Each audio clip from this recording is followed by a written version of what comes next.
আমাদের দেশেও দুষ্ট মন্ত্রীরা আমাদের সরকারকে বলতো সংবিধান থেকে ইসলামকে মুছে দেন। এই কথা বলেছে টাকলা, মাথায় চুল ছিল না, সে বলেছিল সংবিধানে ইসলাম থাকবে না। আল্লাহ পাকের সিদ্ধান্ত হয়েছিল যে সংবিধানে ইসলাম থাকবে, বাংলাদেশে মুসলমান থাকবে, তুই টাকলা থাকবি না। কথা বলেন ঠিক কিনা? এই দুষ্টরা মাঝে মাঝে ইসলামের বিরুদ্ধে কথা বলে আমাদেরকে দেখিয়েছে আমরা কি আছি নাকি নাই।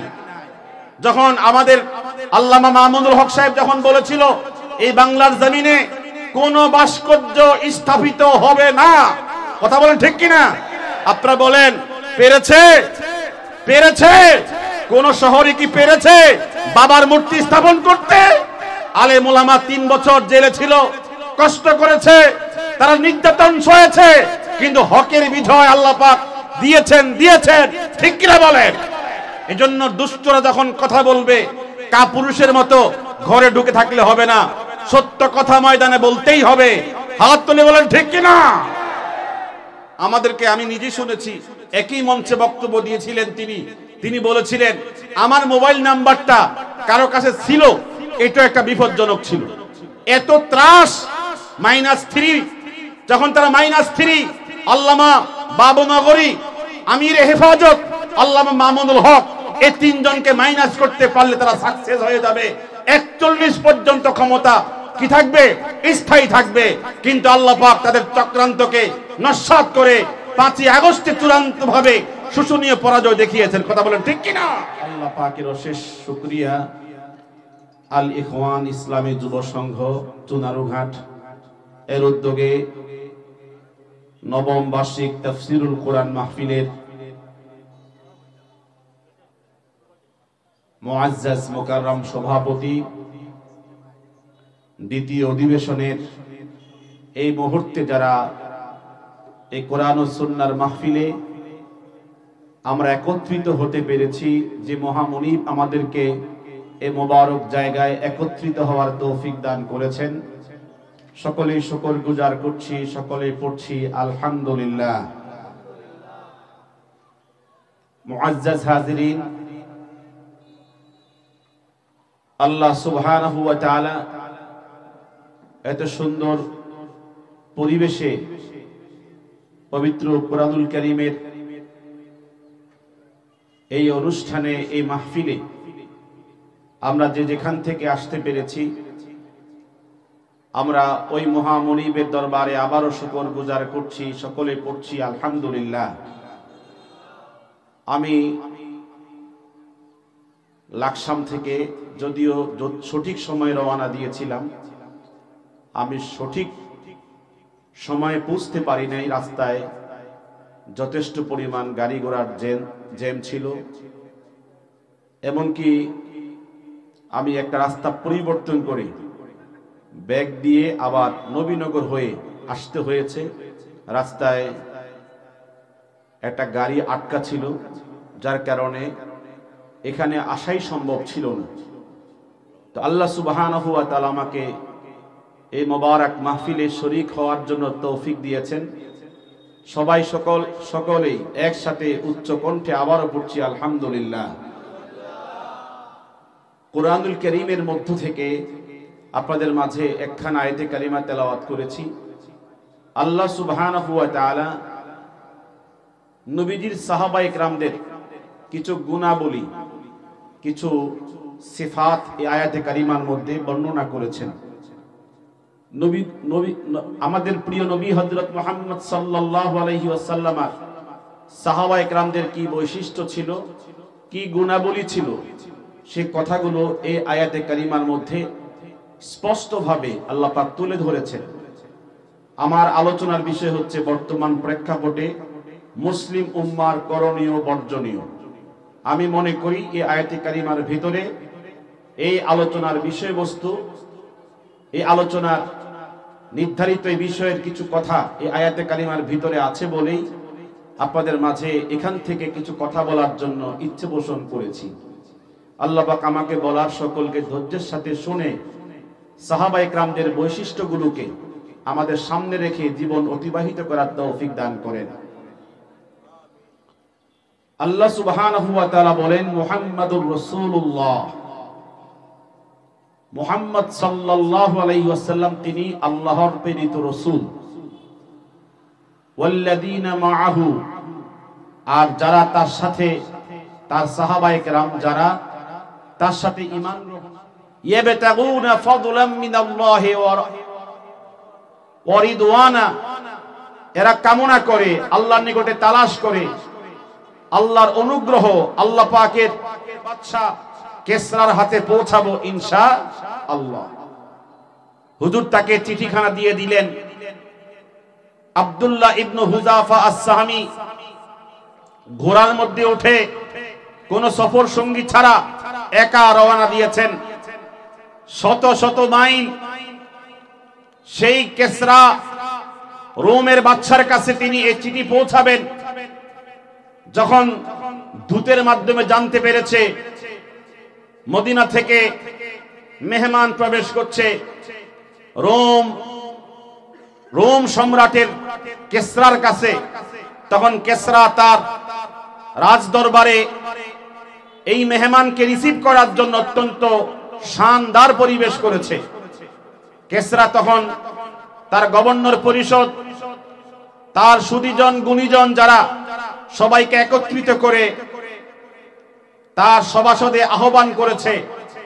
আর হযরত আব্দুল্লাহ ইবনে হুযাফা আস-সাহামী নবীজির ওই দেওয়া চিঠি হাতে নিয়ে তার সভাসদে প্রবেশ করেছে।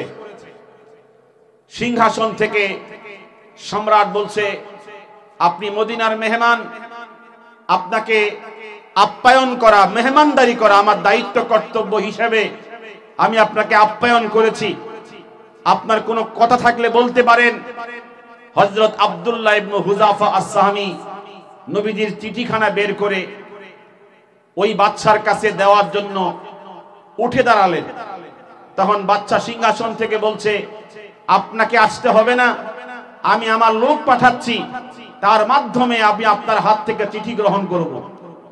তখন আব্দুল্লাহ ইবনে হুযাফা আস-সাহামী বলছেন, আপনার লোক মারফতে আমি আপনার হাতে চিঠি দেওয়ার জন্য আমাকে আদেশ করা হয় নাই, বরং আমাকে আদেশ করা হয়েছে সরাসরি আমি আমার হাতে আপনার হাতে পৌঁছাবো, চিঠি আপনার হাতে সরাসরি দেব। আমার নবী আমাকে এই কথা বলি আমাকে পাঠিয়েছে। তখন তিনি সরাসরি আসলেন, এসে নবীজির হাতে দেওয়া চিঠি বাদশা খ্রিস্টান সম্রাটের কাছে সরাসরি দিলেন। সম্রাট চিঠি খুলে লেখা আছে চিঠির মধ্যে, মিন মুহাম্মাদিন রাসূলিল্লাহ ইলা কিসরা আযীমির রোম সালামুন মান ইত্তাবাআল হুদা।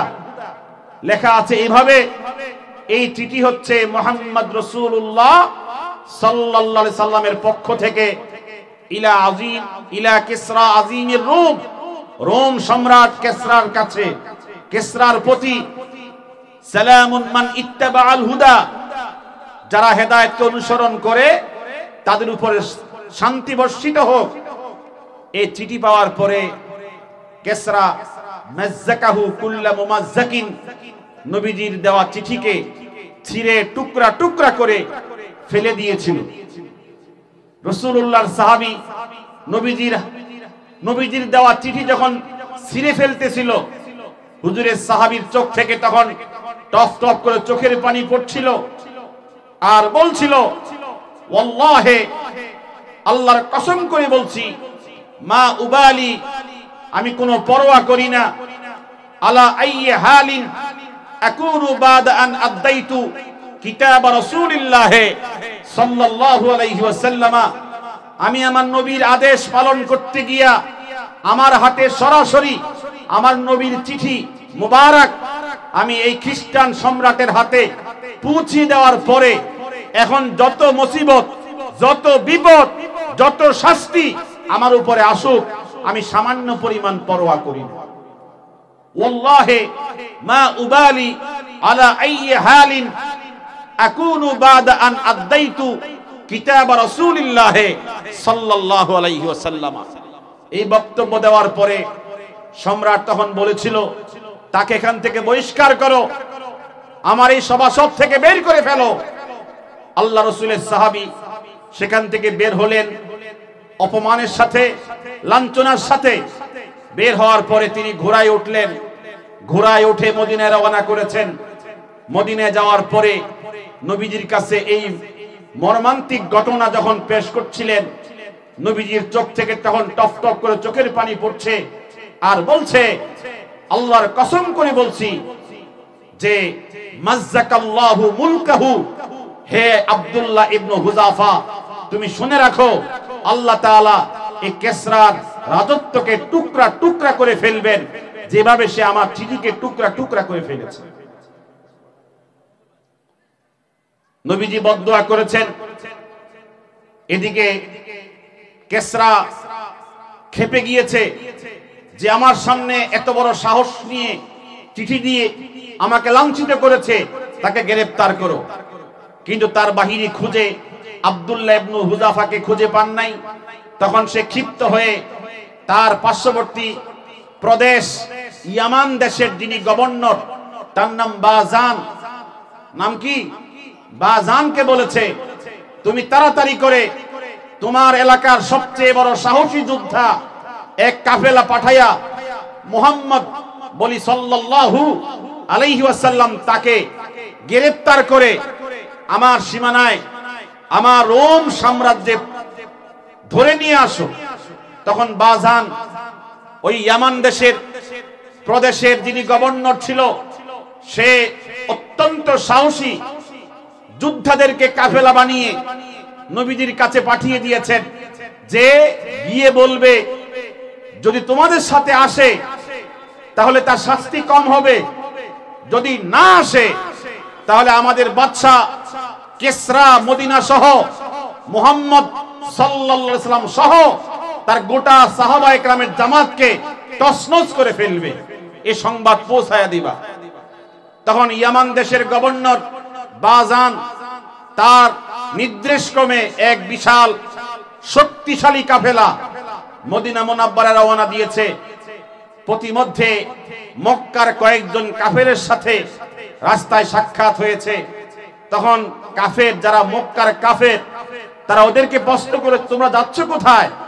তখন এই কাফেলার লোকেরা বলছে, আমরা মুহাম্মদকে ধরে এনে আমাদের সম্রাট, ওই রোম সম্রাট কিসরার কাছে বন্দী করে আনার জন্য মদিনায় যাচ্ছি। তখন এই সমস্ত বক্তব্য শোনার পরে মক্কার কাফেরেরা মক্কায় প্রবেশ করে বলেছে, আমাদের আর কষ্ট করতে হবে না, আর আমাদের কোনো চিন্তা করতে হবে না। কিসরা পর্যন্ত মুহাম্মদকে ধ্বংস করার জন্য উঠে পড়ে লেগেছে। অত অল্প সময়ের ভিতরেই মুহাম্মদ বলি সাল্লাল্লাহু আলাইহি ওয়াসাল্লাম এবং তার সমস্ত সাহাবীদের এবং মদিনার উপর অনেক বড় আকারে বিপদ আসতেছে। এই সমস্ত আনন্দ উল্লাসে মক্কার কাফেররা মেতে উঠেছে। এদিকে এই বিশাল শক্তিশালী ইয়ামান থেকে প্রেরিত এই শক্তিশালী কাফেলা আমাদের নবীজির সামনে উপস্থিত হয়েছে। নবীজির সামনে উপস্থিত হওয়ার পরে নবীজিকে প্রস্তাব দেওয়া হয়েছে, যদি আপনি আমাদের সাথে যান, আপনি কোন সাহসে আমাদের সম্রাটের কাছে চিঠি পাঠিয়েছেন? এই অপরাধে আপনাকে গ্রেফতার করে নেওয়ার জন্য আমাদেরকে পাঠিয়েছে। যদি আপনি আমাদের সাথে যান শাস্তি কম হবে, সাথে না গেলে আপনি জানেন আমাদের কিসরার কেমন ক্ষমতা, গোটা মদিনা সহ তছনছ করে ফেলবে। হুজুর বক্তব্যগুলো শুনতেছিলেন, আর বক্তব্য শোনার পরে নবীজি বলছিলেন যে আপনারা আমাকে যে সংবাদ জানিয়েছেন, যে সংবাদ দিয়েছেন, এই সংবাদ আমি শুনেছি, তবে আমাকে আল্লাহ তাআলার পক্ষ থেকে জানানো হয়েছে আপনাদের সম্রাটের দিন বেশি নাই। এই কিসরা তার ছেলের হাতে কি হবে? নির্মম ভাবে নিহত হবে। তার ছেলে তাকে হত্যা করে তার গদি দখল করবে, তার ক্ষমতা দখল করবে। সুবহানাল্লাহ বলতেন না? নবীজি কথা বললেন কিভাবে? আল্লাহর পক্ষ থেকে কথা কোন না, আল্লাহর পক্ষ থেকে ওহীর মাধ্যমে জেনেছেন যে তার ছেলের হাতে এই কিসরা নির্মম ভাবে কি হবে? নিহত হবে। এই বক্তব্য তারা বিশ্বাস করে নাই, এই প্রতিনিধি দল বিশ্বাস করে নাই। হুজুর ওদেরকে পাঠাইয়া দিলেন যে তোমাদের সরকার, তোমাদের রাষ্ট্রনায়ক, তোমাদের শাসক, তার ছেলের হাতে কি হবে?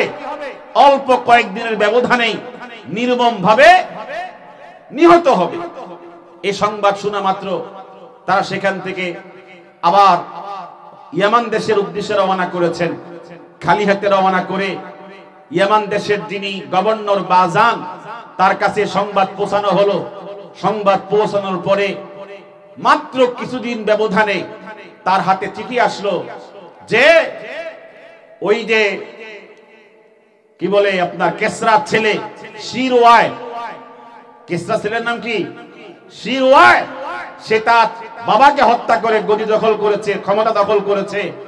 আর এই বাদানের কাছে পত্র পাঠিয়েছে, আমার আব্বাকে আমি বিশেষ কারণে হত্যা করে আমি আমার দায়িত্ব গ্রহণ করেছি। এখন আমার কাছে তোমার ইয়ামান দেশের সকলকে বায়াত করার জন্য তোমাকে চিঠির মাধ্যমে জানাইয়া দিলাম। এই কয়েকদিনের ভিতরে আমার হাতে কি করো? সমস্ত লোককে বায়াতের পরিবেশ তৈরি করো। বলেন না সুবহানাল্লাহ। এই যে আমি কথাটা তুললাম, সাহাবী আব্দুল্লাহ ইবনে হুযাফা আস-সাহমি, তিনি কাফেরদের জন্য, কাফেরদের সবচেয়ে বড় ত্রাস ছিল এই কেসরা, এই আজিমুর রুম, তার কাছে নবীজির চিঠি পাঠিয়েছেন। এরপরে আব্দুল্লাহ ইবনে হুযাফা বলেন, যখন ওমর ইবনুল খাত্তাবের সময়কালে, যখন ওমর ইবনুল খাত্তাবের খেলাফত চলে, আমাকে এই রোম সাম্রাজ্যের যখন ওই মুহূর্তে সেনা প্রধান ছিল, রোম সাম্রাজ্যের বাদশা ছিল, তার নাম ছিল হেরাক্লিয়াস। হেরাক্লিয়াস যখন রোমের শাসক ছিল, ওমর ইবনুল খাত্তাব আমাকে পাঠিয়েছেন যুদ্ধের সেনাপতি বানাইয়া। আমি যুদ্ধের মাঠে গ্রেফতার হয়ে গিয়েছি, 300 মুসলমান গ্রেফতার হয়ে গিয়েছিল। তখন আমাকে সম্রাট হেরাক্লিয়াস জেলখানায় গিয়ে বলেছে, আমি তোমাকে একটু দাওয়াত করে মেহমানদারি করতে চাই, তুমি কি আমার রাজ দরবারে মেহমান হতে চাও? তখন আব্দুল্লাহ ইবনে হুযাফা বলেছেন, আপনার মেহমানদারি গ্রহণ করতে কোনো আপত্তি নাই, কারণ ইহুদি খ্রিস্টানরাও মুসলমানদেরকে দাওয়াত করলে দাওয়াত নিতে পারে, গ্রহণ করতে পারে, এই সুযোগ ইসলামের মধ্যে আছে। ফানাসাবা কুরসিয়ান আন ইয়ামিনিহি, সম্রাট হেরাক্লিয়াস আব্দুল্লাহ ইবনে হুযাফার পাশে, তার সিংহাসনের পাশে একটা চেয়ার বসায়া দিলেন। সম্রাট তখন বলছে, তুমি আমার পাশের চেয়ারে বসে একত্রে খাবার দাবার গ্রহণ করো। এই বিশাল আয়োজনের পর যখন খানা পিনা শেষ হলো, সম্রাট তখন আব্দুল্লাহকে বলল, হে আব্দুল্লাহ ইবনে হুযাফা, আজকে এই বিশাল মেহমানদারি আয়োজন করেছি তোমার জন্য, এই বিশাল পরিবেশ কায়েম করছি তোমার জন্য। আমি তোমাকে এত সুন্দর করে, এত তাজিম করে, এত বিশাল আয়োজন করলাম, জানো কি কি উদ্দেশ্যে করেছি? তখন আব্দুল্লাহ বলেন, লা আলামু শাইআ, আমি তো কিছুই জানি না। সম্রাট তখন বলছে, বাদদিল দীনাকা ওয়াখতার দীনি, তুমি তোমার ইসলাম ধর্ম ছেড়ে দিবা আর আমার খ্রিস্টান ধর্ম গ্রহণ করবা। এই জন্যই আমি তোমাকে এত সুন্দর করে তাজিম তাওকির করেছি। আব্দুল্লাহ ইবনে হুযাফা বললেন, আমি আমার কালেমা ছাড়লে আমার দুনিয়াও শেষ, আমার আখিরাতও শেষ, তোমার খ্রিস্টান ধর্ম গ্রহণ করলে আমার দুনিয়ার কি লাভ হবে? সম্রাট তখন বলছে, আতাইতুকা 50 শাবাতান জামিলা, আমি তোমার সেবার জন্য, তোমার খেদমতের জন্য 50 জন সেবিকা তোমাকে উপহার দেব। আমার সাম্রাজ্যের সবচেয়ে সুরম্য প্রাসাদ তোমাকে লিখে দেব। আমার সাম্রাজ্যের অনেক বড় একটা জায়গার গভর্নর তোমাকে দিয়ে দেব। তখন আব্দুল্লাহ বললেন, লা লাউ আতাইতানি নিসা কুল্লাহা, তোমার 50 জন সুন্দরী নয়, तमाम पृथ्वीर समस्त सुंदरी आमार डान हाथे पेश करो। तुम्हार एकटा प्रासाद नय, तमाम पृथ्वीर समस्त प्रासाद आमार बाम हाथे पेश करो। तुम्हार एई विशाल साम्राज्येर गवर्नरेर पद आमाके नय, तमाम दुनियार समस्त क्षमता आमार पायेर सामने पेश करलेও आमी एकटा सेकेंडेर जोन्नो कालेमा छाड़बो ना। এই বক্তব্য শোনার পরে সম্রাট খরম হাতে নিয়ে, খরম তো বোঝেন, জুতা নিয়ে আব্দুল্লাহর গালে এত জোরে বাড়ি মেরেছে, সাথে সাথে গাল ফেটে রক্ত ফিনকিয়ে পড়ছে। জালেম যখন মাজলুমের উপর জুলুম করে, আল্লাহ পাক জুলুম দেখেন কি দেখেন না। ফানাজার আব্দুল্লাহ ইলা সামা, আব্দুল্লাহ ইবনে হুযাফা আকাশের দিকে নজর করে অন্তর দিয়ে বলছে, উনজুর মাজা সানা আদুফুক, তোমার দুশমন কি আচরণ করছে তুমি একটু তাকায়া দেখো, আল্লাহ পাকের রহমতের জরিয়ায় জোশ মেরেছে। আল্লাহ পাক বলছে, হে আব্দুল্লাহ, তুই মাজলুম, আমি তোর পক্ষে আছি, আমি তোর সাথে আছি, একটু পরে দেখবি আমার সাহায্য তোর নিকটবর্তী হয়ে গেছে। সম্রাট তখন বলল, তাকে উত্তপ্ত তেলের মধ্যে নিক্ষেপ করে হত্যা করো। 40 জন যুবক তেল প্রস্তুত করেছে, তেল টকবক টকবক করে উতরাচ্ছে। আব্দুল্লাহকে তেলের মধ্যে নিক্ষিপ্ত করে হত্যা করার জন্য আব্দুল্লাহ যখন দেখলেন তার জন্য তেল, উত্তপ্ত তেল টকবক টকবক করছে, আব্দুল্লাহ তখন আকাশের দিকে নজর করছে, আল্লাহ, আমাকে এখন উত্তপ্ত তেলে নিক্ষিপ্ত হয়ে শহীদ হতে হবে, আমাকে তৌফিক দাও, তোমার কালিমার জন্য যেন উত্তপ্ত তেলে মরতে পারি। ফাকাল, আব্দুল্লাহ বলেন, আজ্জিল তুমুনি, আমাকে তাড়াতাড়ি করে উত্তপ্ত তেলে ঢালো। রাআইতুল জান্নাতা ওয়ারাআহু, আমি তোমাদের উত্তপ্ত তেলের ভিতরে জান্নাতের দৃশ্য দেখতেছি। আল্লাহ পারে কিনা বলেন, কথা বলেন, পারে কিনা? তখন সম্রাটের 40 জন দায়িত্বশীল আব্দুল্লাহকে ধরে তেলের সামনে হাজির করেছে উত্তপ্ত তেলে নিক্ষেপের জন্য। ফাদহিকা আব্দুল্লাহ দোহাকান শাদীদা, এই তেলের সামনে গিয়া আব্দুল্লাহ হাসতেছে, খুব বেশি হাসতেছে। সম্রাট সিংহাসন থেকে বলছে, মান আদহাকাকা, হে আব্দুল্লাহ, তোমাকে হাসায় কে? আব্দুল্লাহ তখন জবাব দেয়, আদহাকানি আল্লাহ, আমার হাসাচ্ছে কে? সবাই বলতে হবে কে? হে সম্রাট, আমি আমার ঈমানের জন্য, ইসলামের জন্য, আমার নবীর জন্য, আমার আল্লাহর জন্য আমি তোমার উত্তপ্ত তেলে নিক্ষিপ্ত হয়ে মারা গেলে পরে, শহীদ হলে পরে জান্নাতের সুন্দরীরা আমাকে রিসিপশন করে জান্নাতে পৌঁছায় দিবে। এজন্য কাতারে কাতারে হুর আসমান থেকে নামতেছে। এটাকে আমার আল্লাহ আমাকে দেখাইতেছে। সম্রাট তখন বলছে, তোমার কাল্পনিক কথা শুনে লাভ নাই, হে আমার বাহিনী, অতি তাড়াতাড়ি তাকে নিক্ষেপ করো তেলের ভিতরে। সম্রাট যখন আদেশ করেছে, 40 জন যুবক তাকে ধরে যখন উত্তপ্ত তেলে নিক্ষেপ করবে, ফাবাকা আব্দুল্লাহ বুকাআন শাদীদা, এখন আব্দুল্লাহ হাসে না, এখন কান্দে, টপ টপ করে চোখের পানি পড়ছে, চোখ থেকে বেয়ে বেয়ে চোখের পানি ঝরঝর করে পড়ছে। সম্রাট মনে করেছে এখন মনে হয় সে কাবু হয়ে গেছে, দুর্বল হয়ে গেছে, কালেমা মনে হয় ছেড়ে দিবে।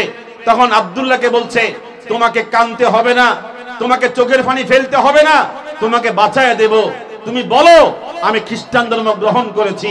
তখন সম্রাটকে জবাব দিচ্ছে, ইয়া হেরাক্লু, হে সম্রাট, তুমি কালেমার দাম, মুসলমানদের দাম কত, আমার আল্লাহর মোহাব্বতের দাম কত তুমি জানো না? ইন্নালি নাফসুন ওয়াহিদা ওয়া জাসাদুন ওয়াহিদা ওয়া আমুতু ফিহা ওয়াহিদা, হে সম্রাট, জানো না আমার রব আমাকে একটা মাত্র প্রাণ দিয়েছেন, একটা মাত্র শরীর দিয়েছেন। তোমার উত্তপ্ত তেলে নিক্ষিপ্ত হলে আমি মরব মাত্র একবার। ওয়ালাউ কানাত লি মিআতু নাফসিন ওয়া মিআতু জাসাদিন তুআদ্দাবু ফি সাবিলিল্লাহ, যদি আমার রব আমাকে 100 জীবন দিত, 100 শরীর দিত, 100 দেহ দিত, তোমার উত্তপ্ত তেলের ভিতরে আমার কালিমার জন্য, আমার রব, আমার মালিকের জন্য আমি একবার করে 100 বার মরতে পারতাম। লাকানাত খায়রা, আমার জিন্দেগি কত দামি হয়ে যেত। যেহেতু আমি 100 বার মরতে পারতেছি না, আমি মরতেছি কয়বার? একবার। এজন্য আমার একবার মরে আমার অন্তর শান্ত হচ্ছে না, শান্তি পাচ্ছে না, এই জন্য আমার চোখের পানি।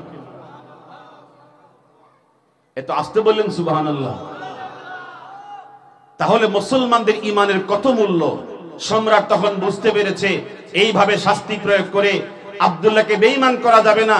আশিদ্দাউ আলাল কুফার, কাফেরদের বিরুদ্ধে ওরা বলিষ্ঠ কণ্ঠস্বর ছিল, কাফেরদের সাথে কোনো আপোষ ছিল না। তখন সম্রাট বলেছে, তোমাকে এইভাবে বেঈমান করা যাবে না, তোমার জন্য নতুন কোন কঠিন মুসিবত নিয়ে আসতে হবে, যে মুসিবতে গ্রেফতার করলে তুমি কি হবে? কালেমা ছেড়ে দিয়া খ্রিস্টান হবে। তখন 40 জন গভর্নর পরিষদ নিয়ে মিটিং এ বসছে, কিভাবে বেঈমান করা যাবে। একজন শয়তান দুষ্ট গভর্নর প্রস্তাব দিয়েছে যে আপনি তাকে আমাদের সাম্রাজ্যের সবচেয়ে সুন্দরী, সবচেয়ে রূপসী নারীর সাথে 1 মাস নির্জন ঘরে একসাথে রেখে দেন। আব্দুল্লাহ সুন্দরীর সাথে 1 মাসে ব্যভিচার, জেনা, পাপাচার করে করে যখন তার ঈমান আমল যখন নষ্ট হয়ে যাবে, তখন সে কালেমা ছেড়ে খ্রিস্টান ধর্ম গ্রহণ করতে বাধ্য হবে। এরকম মাঝে মাঝে আমাদের দেশেও দুষ্ট মন্ত্রীরা আমাদের সরকারকে বলতো সংবিধান থেকে ইসলামকে মুছে দেন। এই কথা বলেছে টাকলা, মাথায় চুল ছিল না, সে বলেছিল সংবিধানে ইসলাম থাকবে না। আল্লাহ পাকের সিদ্ধান্ত হয়েছিল যে সংবিধানে ইসলাম থাকবে, বাংলাদেশে মুসলমান থাকবে, তুই টাকলা থাকবি না। কথা বলেন ঠিক কিনা? এই দুষ্টরা মাঝে মাঝে ইসলামের বিরুদ্ধে কথা বলে আমাদেরকে দেখিয়েছে আমরা কি আছি নাকি নাই। যখন আমাদের আল্লামা মাহমুদুল হক সাহেব যখন বলেছিল এই বাংলার জমিনে কোন ভাস্কর্য স্থাপিত হবে না, কথা বলেন ঠিক কিনা? আপনারা বলেন পেরেছে? পেরেছে? কোন শহরে কি পেরেছে বাবার মূর্তি স্থাপন করতে? আলেম ওলামা 3 বছর জেলে ছিল, কষ্ট করেছে, তারা নির্যাতন সয়েছে, কিন্তু হকের বিজয় আল্লাহ পাক দিয়েছেন। ঠিক কিনা বলেন? এজন্য দুষ্টরা যখন কথা বলবে কাপুরুষের মতো ঘরে ঢুকে থাকলে হবে না, সত্য কথা ময়দানে বলতেই হবে। হাত তুলে বলেন ঠিক কিনা? আমাদেরকে আমি নিজে শুনেছি, একই মঞ্চে বক্তব্য দিয়েছিলেন তিনি বলেছিলেন আমার মোবাইল নাম্বারটা কারো কাছে ছিল, এটা একটা বিপজ্জনক ছিল। এত ত্রাস -3, যখন তারা -3 আল্লামা বাবুনগরী, আমির হেফাজত আল্লামা মামুনুল হক, এই 3 জনকে মাইনাস করতে পারলে তারা সাকসেস হয়ে যাবে। 41 পর্যন্ত ক্ষমতা কি থাকবে? স্থায়ী থাকবে। কিন্তু আল্লাহ পাক তাদের চক্রান্তকে নস্যাৎ করে 5ই আগস্টে চূড়ান্তভাবে শোষণীয় পরাজয় দেখিয়েছেন। কথা বলেন ঠিক কিনা? তো বলতে চেয়েছিলাম এই সম্রাট যখন নতুন পদ্ধতি অবলম্বন করেছে, সবচেয়ে সুন্দরী, সবচেয়ে রূপসী, সবচেয়ে সেরা সুন্দরী তোমাকেই খুঁজছে বাংলাদেশ। ক্লোজ অফ ওয়ান, মাঝে মাঝে ক্লোজ অফ ওয়ান কি করে? সুন্দরী প্রতিযোগিতার আহ্বান করে। এজন্য ওই সাম্রাজ্যের সবচেয়ে সেরা সুন্দরী নির্বাচন করার জন্য প্রতিযোগিতার মাধ্যমে সেরা সুন্দরী নির্বাচিত করে আব্দুল্লাহর সাথে 1 মাস রেখে দিয়েছে। ফালাম্মা মাদাস শাহরু, মাস যখন অতিবাহিত হয়ে গেল, দা হেরাকলু আব্দুল্লাহ ওয়াল মারআতাল্লাতী কানাত মাহু, সম্রাট আব্দুল্লাহকেও ডাকলেন, সুন্দরীকেও ডাকলেন। সম্রাট তখন বলছে ইয়া আব্দুল্লাহ কাম ফাআলতা মাহা, তুমি এই সুন্দরীর সাথে 1 মাসে কতবার অন্যায় কাজে লিপ্ত হয়েছো? আব্দুল্লাহ তখন জবাব দিচ্ছে লাউ কুলতু ফাআলতু মাহা, যদি তোমাকে বলি তোমার সুন্দরীর সাথে 1 মাসে বহুবার অপকর্মে লিপ্ত হয়েছি, লা কুলতা সাদাকতা, তখন তুমি বলবা সত্য বলেছো, সত্যই বলেছো। ওয়ালাউ কুলতু মা ফাআলতু শাইআ, যদি তোমাকে বলি তোমার সুন্দরীর দিকে 1 মাসে একবারের জন্য আমি তাকাইয়াও দেখি নাই, লা কুলতা কাযাবতা, তখন তুমি বলবা আব্দুল্লাহ মিথ্যা বলেছো। অতএব আমার চরিত্র নিয়ে আমার বলতে হবে না। আলাইকা আন তাসআলাল মারআতাল্লাতী কানাত মাই, তুমি জিজ্ঞাসা করো ওই সুন্দরীকে যে তোমার দলের লোক খ্রিস্টান নারী, সেই তো জানে আমার চরিত্রটা কেমন। কথা বলেন না কেন? সম্রাট তখন বলল ইয়া আজ্জাতুহাল মারআতু, হে সুন্দরী বলো, কুলি, তুমি বলে দাও আব্দুল্লাহ তোমার সাথে 1 মাসে কতবার মিলিত হয়েছে। সুন্দরী তখন জবাব দেয় সাইয়্যিদি, আমার সম্রাট, আরসালতানি ইলা বাশারিন আম ইলা হাজারিন আম ইলা শাজারিন কুল্লামা খাতাউতু আমামাহু মা সামি'তু মিনহু ইল্লা কাওলা লা ইলাহা ইল্লাল্লাহ। জোরে বলেন না সুবহানাল্লাহ। কি কথা বলেছে সুন্দরী? ওই খ্রিস্টান নারী বলেছে সাইয়্যিদি, আমার সম্রাট, আরসালতানি ইলা বাশার, আপনি আমাকে পাঠিয়েছেন 1 মাসের জন্য। এটা কি মানুষ ছিল? আম ইলা হাজার, নাকি পাথর ছিল? আম ইলা শাজার, নাকি গাছ ছিল?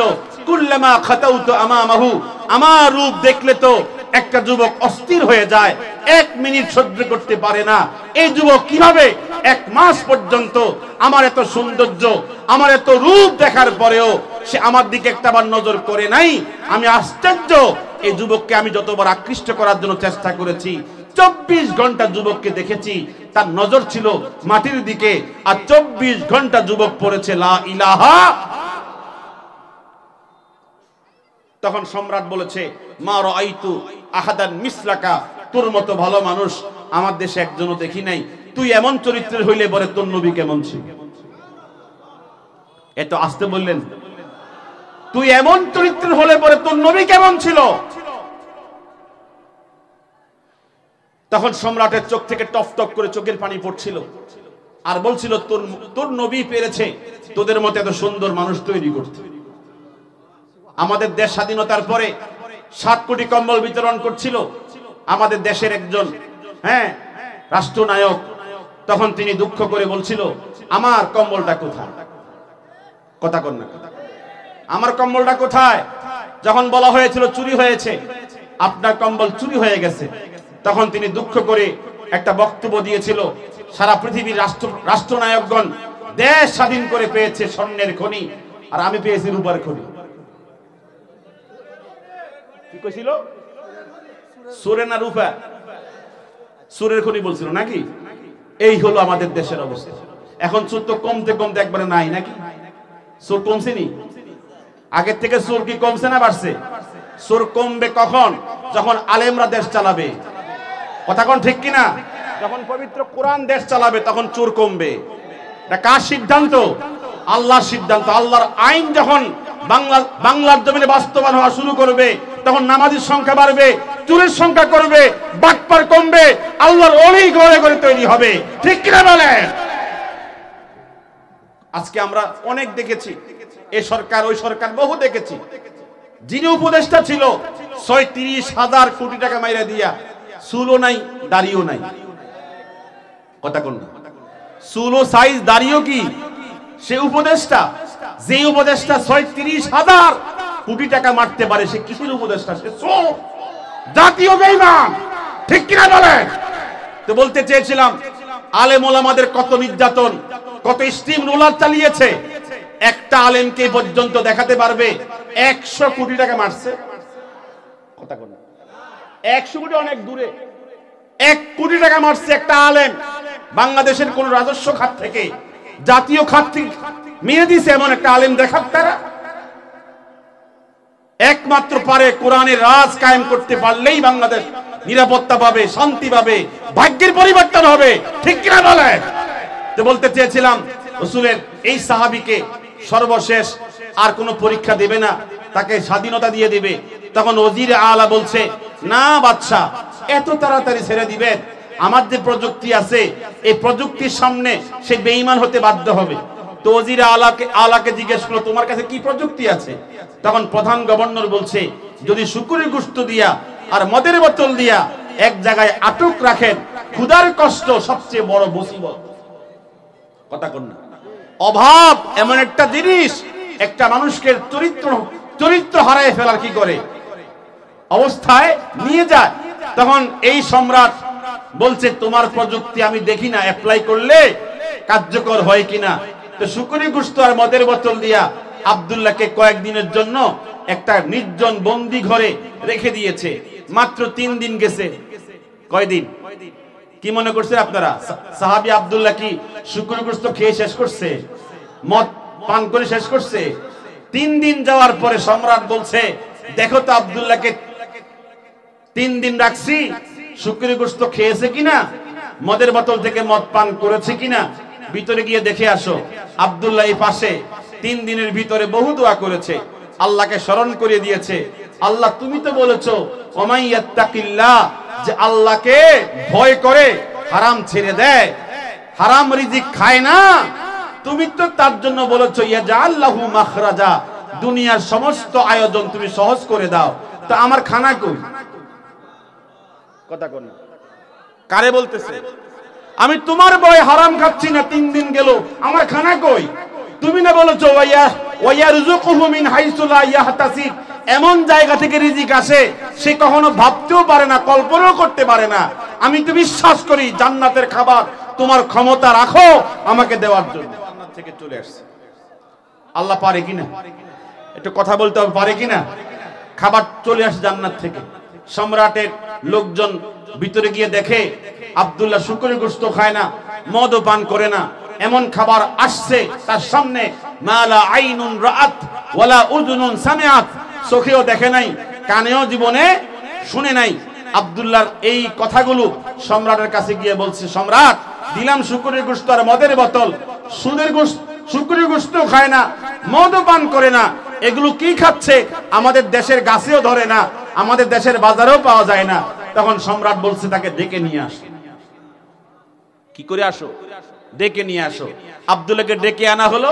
সম্রাট তখন বলল, মান আতআমাকা ওয়া সাকাকা, তোমারে ওইখানে 3 দিন কে খাওয়ায় রাখছে, কে পান করে রাখছে? আব্দুল্লাহ তখন জবাব দেয়, আতআমানি আল্লাহ ওয়া সাকানি, আমার মালিক আমার রব আমাকে খাওয়ায় রাখছে।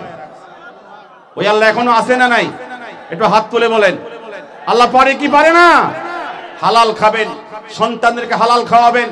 নবীজি বলেছেন, ইমাম আহমদ ইবনে হাম্বল 10,50,000 হাদিসের হাফেজ, তিনি মুসনাদু আহমদের 14,441 নম্বর হাদিসে লিখেছেন, নবীজি বলেছেন, লা ইয়াদখুলুল জান্নাতা লাহমুন, ওই দেহ ওই শরীর জান্নাতে প্রবেশ করবে না, নাবাতা মিন সুহতিন, যে শরীর বেড়ে উঠেছে হারাম খেয়ে খেয়ে, আন্নারু আউলা বিহি, ওই দেহের জন্য উপযুক্ত জায়গা হচ্ছে জাহান্নাম।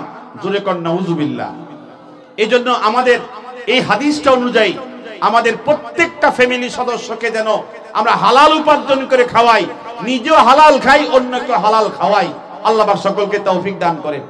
সাহাবীকে ডেকে আনার পর যখন এই বক্তব্য দেওয়া হলো যে তোমাকে কে খাওয়াইছে, আব্দুল্লাহ তখন বলতেছে, আতআমানি আল্লাহ, আমাকে কে খাওয়াইছে? আমার রব আমাকে খাওয়াইছে। সম্রাট তখন বুঝতে পেরেছে এই আব্দুল্লাহর সাথে আল্লাহর ডাইরেক্ট কানেকশন, সুতরাং হে আমার মন্ত্রী পরিষদ সবাই বের হও, তার সাথে আমার জরুরি কিছু গোপন কথা আছে। কি কথা আছে? সবাইকে বের করে দিয়ে বলছে, আব্দুল্লাহ তোমাকে আমি এখন মদিনায় পাঠায়া দিব, স্বাধীনতা দিয়ে দেব, মুক্তি দিয়ে দিব। তুমি মদিনায় চলে যাওয়ার পরে হয়তো তোমার সাথে আর জীবনে আমার সাক্ষাৎ নাও হতে পারে। আমি খ্রিস্টান সম্রাট, তুমি হলো মুসলমানদের একজন সেনা প্রধান, তুমি চলে গেলে আর সাক্ষাৎ নাও হতে পারে।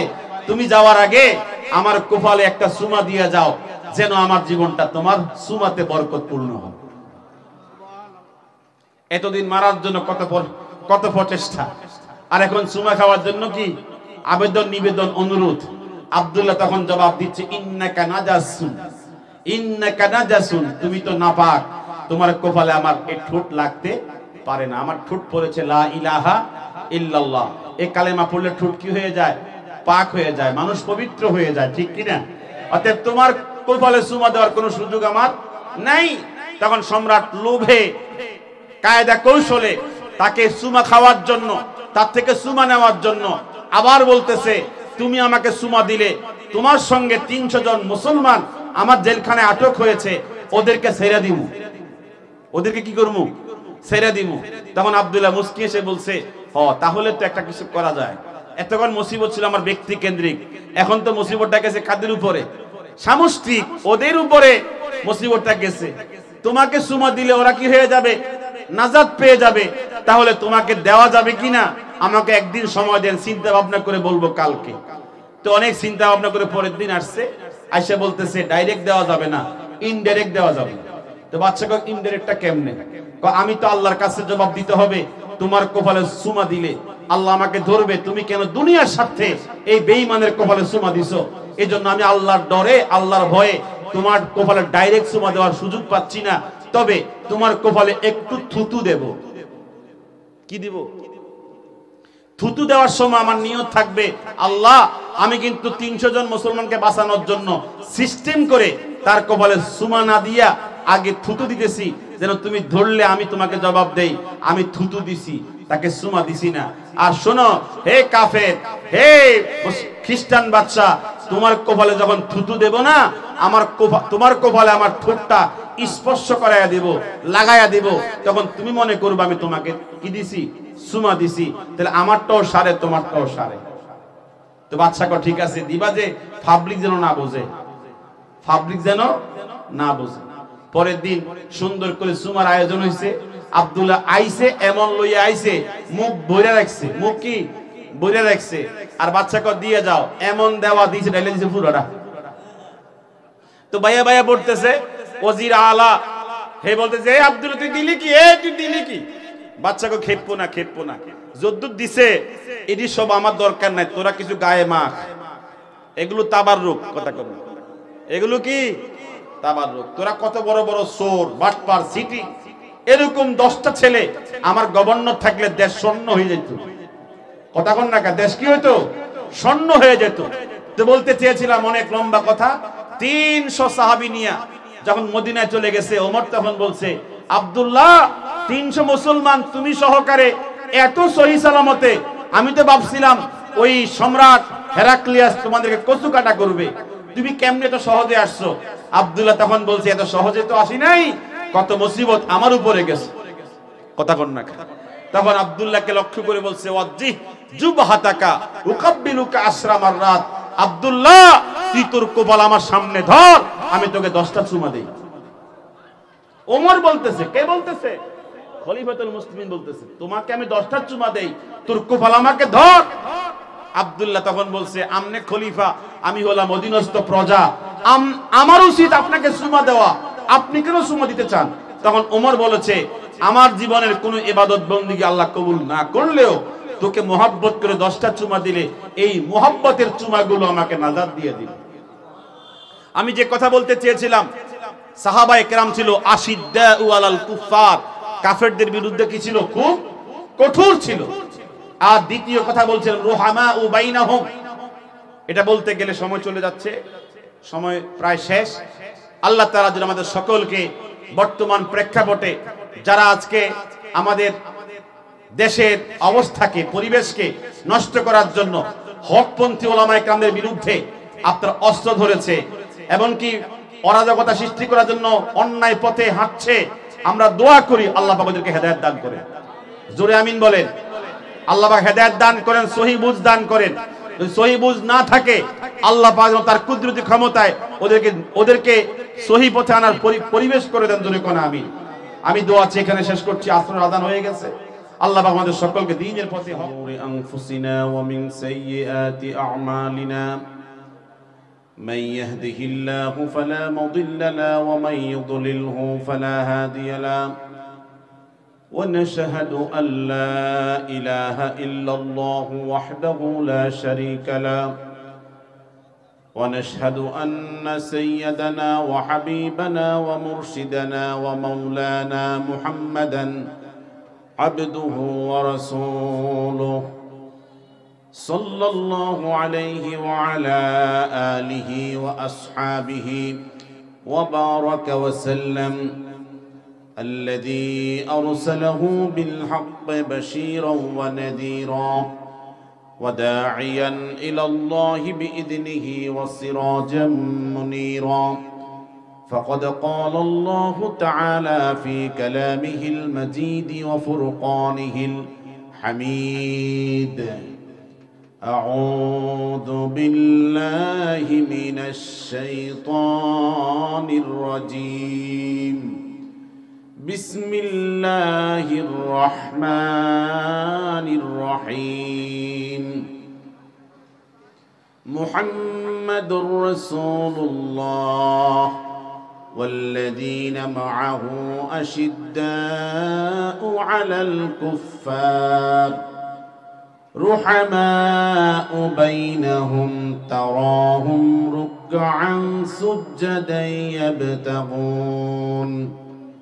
يبتغون فضلا من الله ونعمة صدق الله العظيم وصدق رسوله النبي الكريم ونحن على ذلك من الشاهدين والشاكرين والحمد لله رب العالمين اللهم صل على محمد وعلى آل محمد كما صليت على إبراهيم وعلى آل إبراهيم إنك حميد مجيد اللهم بارك على محمد وعلى آل محمد كما باركت على إبراهيم وعلى آل إبراهيم إنك حميد مجيد